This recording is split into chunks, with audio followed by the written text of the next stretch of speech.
Em primeiro lugar, me quero felicitar tur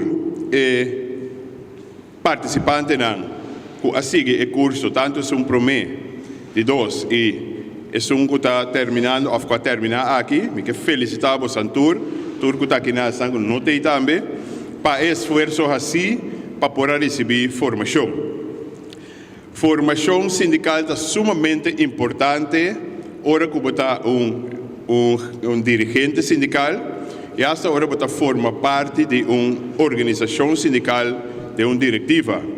De como para sombra, no momento que você tem formação, você tem mais conhecimento, maneira senhora indicar ora e acaba, você tem sumamente conhecimento de como a organização não tem cada outro e como a organização se mobilizar para fazer o trabalho sindical qual está chamado para defender o trabalhador na área da defesa.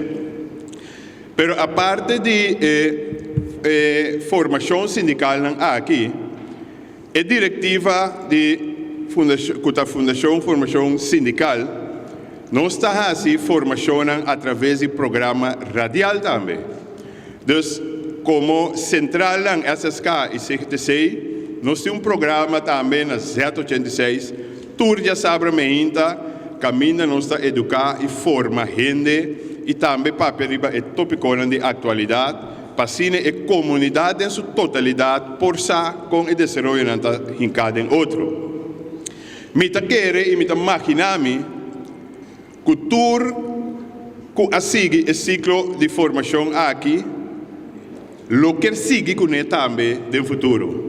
Me atende cabo hoje, como mencionar, para a fundação e a diretiva por seguir trabalhar para o próximo ano vindouro aqui, nós por seguir com o trabalho sindical.